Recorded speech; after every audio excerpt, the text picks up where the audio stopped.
Hello everyone, I'm Silverraptor and welcome to another Wargame Red Dragon deck gameplay video where I will be playing with the Israeli Airborne deck that we made in the last video. And I just joined another game. I just figured instead of hosting all these games all the time, instead try to find a game that someone's hosting. And I did, and the allies that I have, two of these allies here are also playing a different version of an Israeli deck, and one is playing a US deck. The enemy, I don't quite remember what they have, but they have a variety of different red forests, so I'm going to start this off now. At the beginning, I've got an Antfa with a CV that's going to be going over here to Juliet to capture that for the points. I was just going to go right up to the center over here to this building. As you can see, I have a huge convoy of vehicles that I just noticed that this airborne deck. I don't really have any infantry other than the Stingers and the Antfa that come in helicopters, and this is an airborne deck, which those of you who might have noticed when the deck creation video, I have noticed it as well. So at the beginning, I have some map pads and some Nimrods. This is going to provide some. I got the map pads out early just because they're cheaper. I wanted a little bit of extra anti-tank support. I'm sending the Nimrod over here to put the mag lens off to cover this area with recon and AA. I've also got a Tesla E with some Stingers for some anti-air, as well as these Amphas going over. I saw this Nimrod. I thought I was going to the town, so I'm going to move my Nimrod over to here and drop off the mag lens. But the map pads are going to be targeted by the KA-52 and the MiG-24B. My Tesla E is going to quickly fire that KA-52, does successfully take it down, does lose to the Mi-24Vs. The Safan also baits out the Su-27S and uses quite a bit of the Iglis for the Mi-24V. The Barkans are ready to engage this helicopter, but the Su-27S flies over, distracting them from their missiles, and one of the helicopters actually crashes and kills one of the Barkan squads. But the Barkans are going to be trying to load up their Stingers on them. The Antfa is just basically trying to distract the Mi-24V from using its rocket pods. One of the Mi-24V does go down to the Barkan. Daps successfully shoot down the Su-27S that was going for them.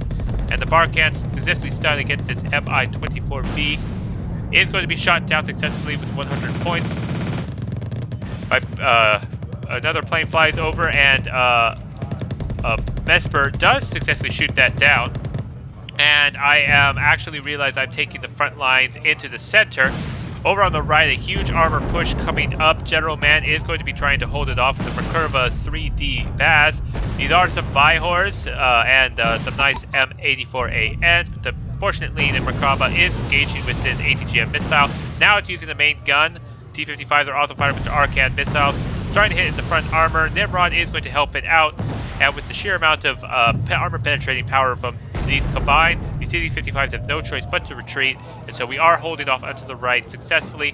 Move up my Antfa that dropped off some other troops, basically to see where the AA net is. One of the enemy does indeed surrender, and that was indeed the armor push onto the right because he didn't get what he wanted. I've got Ram Resi, which also has the Maglen squad. It's going to drop out into this building. So now I've got the recon support. I've got some AA onto the right. I've got these Hammer map hats out here with the 2,800 meter range. Going to be very good at being able to snipe out enemy tanks. I move up the Antfa and saw that there are some auto cannons coming up here, and there are some BMPTs.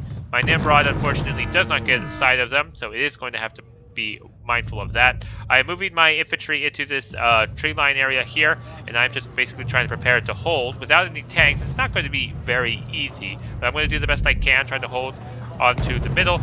Or the T-72BU is going to engage this Merkava 3B. Optic failure forces it to retreat, as the T-72BU is the king of this field, but two M1A1HCs do have quite a bit of armor penetrating power. So it looks like Python has his set to be able to engage supply vehicles immediately. You need to set that up in the actual settings. ATGM flies, misses them, but the M1HC's double firepower does successfully take out the T-72BU. Another ATGM missile is going to be flying towards this Abram. Hits it in the front armor. Su-27M does take out the other as more artillery is coming down into the center right here. Enemy is moving forward. Some infantry across with my BTR 52 and the Ram TCM are going to engage with their Browning machine gun and the TCM 20s. They are an AA troop, but they are very good at ripping apart enemy Spetsnaz, as you might see. Meshpads are also going to be helping out with their frag grenades, and the T-72B OBR is going to be revealing itself. Mappad's going to fire against the BMP. T loses sight of it as it goes down. The other Mapad is going to fire against the T-72B. Hits it against the side armor, as the other Mapad successfully takes it out with these very accurate ATGM missiles. BMPTs are going to be moving up. Another Mapad fires. I'm going to try to move it up to engage, as the Maglans are going to try to engage with their spike missiles, 87% accuracy. Tanzanians are going to engage with their RPG-7Bs. The Maglans, with 90% accuracy, constantly keep missing their spike missiles, which spike missiles are indeed the fastest of the ATGM speeds. There are 3 or 4 different types of ATGM speeds, and the spike missile is the fastest speed that its missile travels.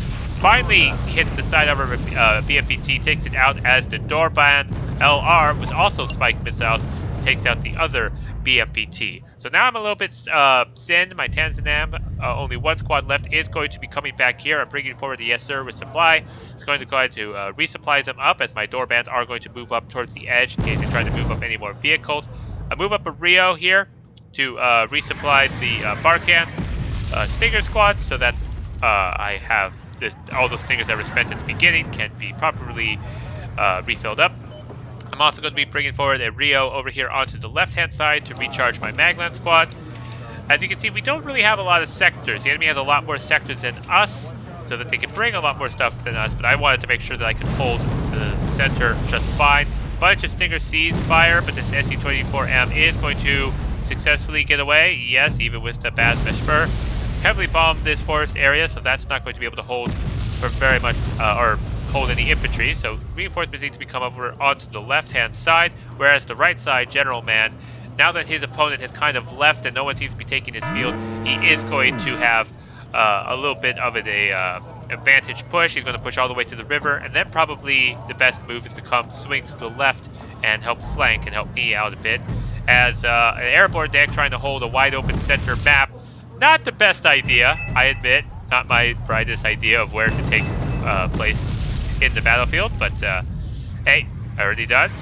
So what more can we do? Magnan's going to go open up against the PT-768, successfully take that out with its spike missile, and the Real instantly rearming them with another spike missile to use. Yes, sir, taking its sweet time to try to land, as it is a very big helicopter, so it takes the longest amount of time of all the helicopters to land down. It's now successfully repairing up my Tanzanham infantry squad. They are elite trained, so I'll be able to move them up front to help defend this. Bringing forward another Ram Resi with some recon squad, probably the cheaper infantry that I have in this deck. I'm also bringing forward some BTR-152s with some Stingers into this forest area, or this building complex, to help defend against any helicopters or planes, because they seem to be very liberal at moving their planes. And a nice spot with a V-150 finding the CV in Alpha that was just unloaded there onto the road instead of in any actual building. V-150 is revealed, and so they are then going to use the SC-24M, the carpet bomb, to take it out. As the No-Nos are also going to keep engaging with the mortars to try to pressure onto India. There is going to be a rocket barrage here. First rocket does take out one of my Hammer map pads. The other Hammer map pads doesn't have any missiles. There's more rockets running down the top of them. My Ram Resi is also in the middle of this. This is my only recon here into the center. I do have some recon over here on the Magland. So now I have good recon in the center, good recon on the right. No real recon on the left except these Maglands that are a little too far back, but they're trying to defend again with this building complex. BTR-152, they're just moving forward, just kind of to test the water and to see what the enemy actually has in terms of shooting against them, and the answer is absolutely nothing, as these things are so light, even AG would try to engage them. So that was good to figure out. It does allow me to move up my forces a little bit more onto this forest line area. Another SU-24M is coming forward, probably going to bomb out these Magland squads. No, he's not. I think he may have lost his target, whatever he is, so he backs out.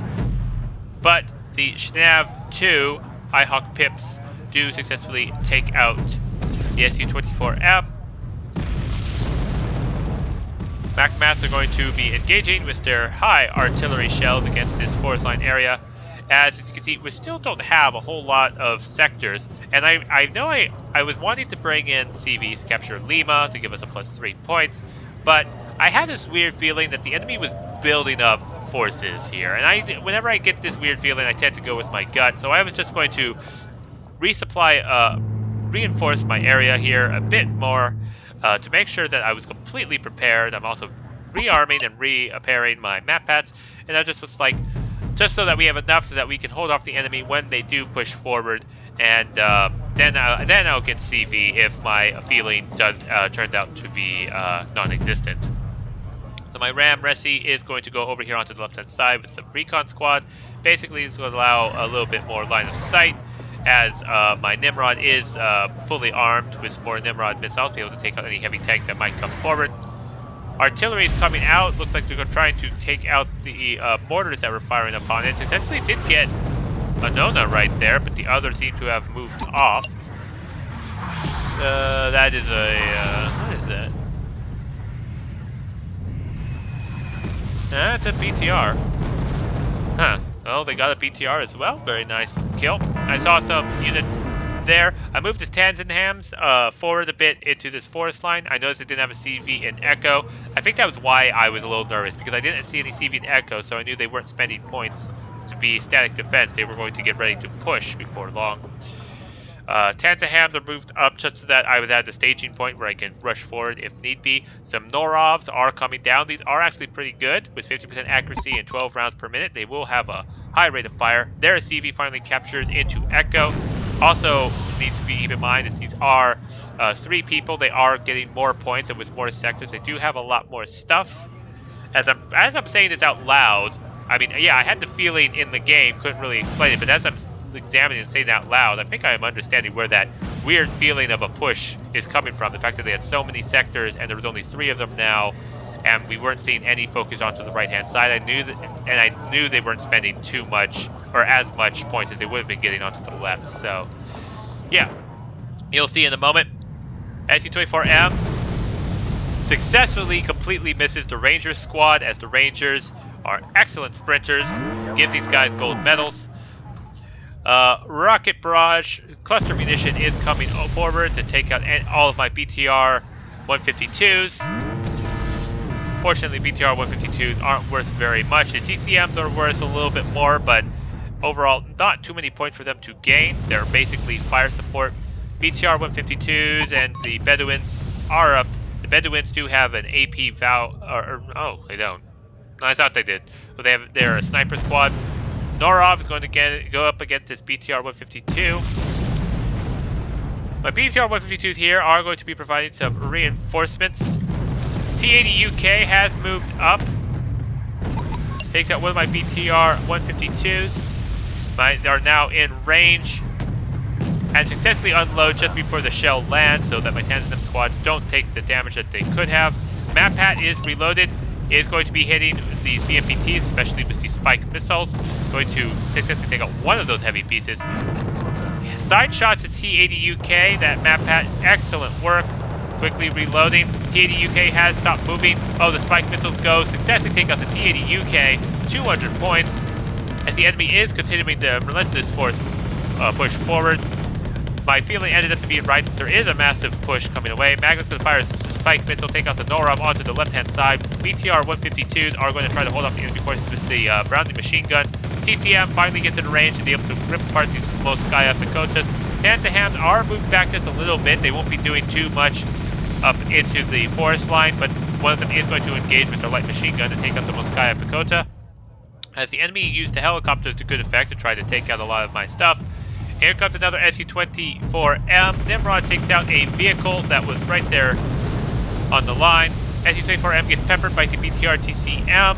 I do lose quite a bit of stuff, but my infantry did survive intact mostly. Bedouins are still alive to be able to provide good recon. And I've got a frag grenade squad over here on the left, able to provide any good, frag grenade support.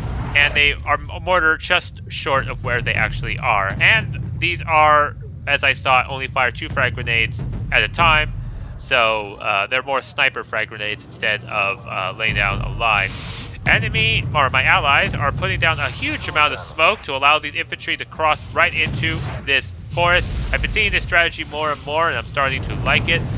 To push forward into the infantry into a hardened place. Here comes another plane. Looks like another SC-24M. Chaparral's going to fire. Stinger C. They're also going to open up, and that quickly shoots down that bomber. And the bomber was probably going for the Oshkosh. Managed to get up a little bit of the Tanzania, but due to the fact that the Oshkosh was armored, did survive that all right. SC-27M is flying overhead.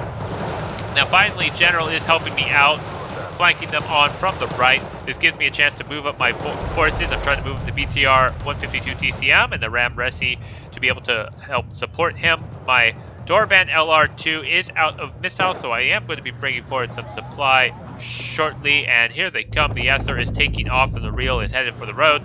Supply is coming forward. The Rio over onto the right-hand side. I had to take the road down here, and it's moving over to the left to resupply these Magland squads with spike missiles and to also reinforce their number.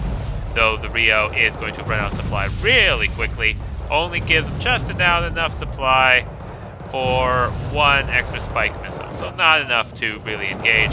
Giants are going to engage against these Motostrokey and the BMP-1D, but with these frag grenades on the 1D, constant barrage, the Giant 13s are taken out, but this does give a nice mortar opportunity for the Macmets to try to see if they can take out the enemy forces if they can. BTR 152 is going to be suicide charging up, 10 points of scouting. We're going to be heading straight down into this forest line. UAC is revealed and is taken out by the Dover artillery of the Israeli forces. MiG-21 is going to fire double its rocket pods, take out one of my BTRs, my TCMs, but does get taken out by the Drakon missiles over here from General. Basically, I'm rallying behind his forces. This allows me the momentum to break out. I'm landing my resupply here. Makiet is going to be engaging against these GRUs with their frag grenades before they hide into the forest line. BTR 152 TCM. I am reinforcing this area as the enemy is going to seem to be doing another armor push. Tanzania uses an RPG-7, takes out one of the PT-76Bs before they are taken out by the sheer amount of firepower. Another cluster munition barrage coming here into the center. I haven't really used any airborne troops very much yet, apart from a few helicopters. BTR 152 TCM is going to help the Drakon successfully shoot down that plane. Bedouins are going to open up with their sniper rifle against the GRU. One of the PT-76Bs do go down, I think, to the actual frag grenades, which is pretty cool.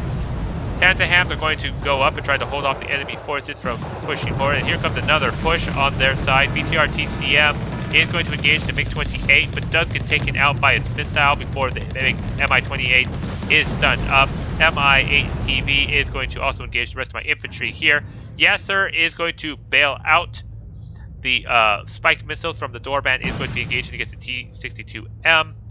I guess the Drakon missiles or the Barkan did successfully take out the rocket pod helicopter, troop supply helicopter that was up forward. My Rios have regrouped together and are going to try to get out under the cover of this Doorband spike missile. Magland is one last spike missile left as a Merkava 3D Baz is going to engage the T-62MV1. Magland successfully sideshots it and prevents this push from proceeding forward. My Rios are going to be moving out along with this map patch, and I did lose a lot of stuff, but their push is also stalled quite heavily, and we're in a good position to cut off any reinforcements, and any forces they try to shove into here will give us an advantage. Barkans are going to fire their missiles, takes out the Mi-28. That is another heavy unit that is taken out. Tesfa E is going to be brought in because they did have quite a bit of helicopters, but they do a good job shooting them down. Barkan fire their Stinger missiles as well as the Tesfa E, successfully hitting the final shot on the SU-27S as it crashes, almost landing into the Shayat 13s there. The move of my Barkans out here was a good decision. Yasser has successfully resupplied the Maglands as my Nimrod and Saifan with its recon is moving up. Another Norov is pushing forward. The Mapat is going to fire with its missile, but does get shot down. shot up. That was one of the weaknesses of the vehicles. Magland does successfully shoot down as the plane gets shot up by my Barkans and successfully crashed into my Tesla E as it was low to the ground, causing it to spin out and take quite a bit of damage, and needs to be definitely repaired up before it could be in any ship shape to fight the enemy force. I was trying to have it go back. It seemed to have wanted to engage the infantry that were right there. Python moves up a couple of depths to help me out into the center, as I have a bunch of helicopters ready to assist. Nimrod, because it's so fast, is going to head back to the FOB and resupply those Nimrod missiles, which uses up quite a bit of supply. But the Tesla E, I'm actually going to send over to this Yes Sir here, because all it really needs is to be repaired, and that takes a little bit less supply. I bring forward the Petin because they are sending heavy tanks my way, and I wanted to be able to assist General Man, who also has a pretty good starting foothold into the center area here, to in case when he continues his push forward, if he encounters any tanks, I want to be able to take them out with those 16 Hellfire missiles.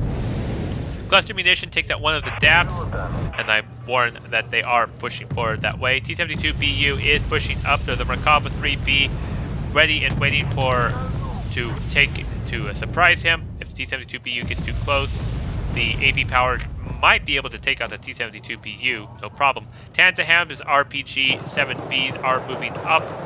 There's a T-72BU into that forest area. There it is. Successfully hits it on the first try on the side shot. Excellent, as the Desire Stinger scare off the SU-27M. Cluster munition on an area that doesn't actually exist. More troops are pushing forward as the enemy is trying to continue doing more and more push as we are successfully held off the enemy forces. MiG-21 fires a couple of rockets. Does take one hit by the Dracon missiles. My Barkans are going to engage with their Stingers, take them out as SH, the enemy, begins to surrender, realizing that we have successfully weathered their continuous assault. Tanzahams are going to provide a wall against these advancing forces, as the rest of the entire enemy force does indeed surrender, and we have a successful victory. So, doesn't really show off the Israeli Airborne deck entirely. I probably will play this deck again later. I just wanted to get a little bit general feel that, yes, they can kind of hold their own because of the sheer number of ATGM missiles. Those map pads are pretty useful, but as you can see, they do have a little bit of the weakness of the fact that if the tank gets within range, they're just dead. And if they have a missile in flight, it doesn't matter. Shells move faster than missiles. But I had the best score, 1,810 kills. General Man definitely also was pretty close, but he wasn't really fighting the enemy constantly. He just had that initial push at the start, so he had a lot less losses as I was trying to hold the front line with an airborne deck. But overall, still a fun game. Went over pretty quickly.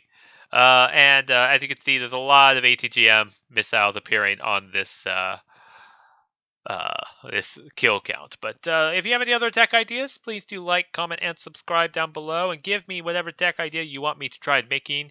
And I'll see you all in the next video.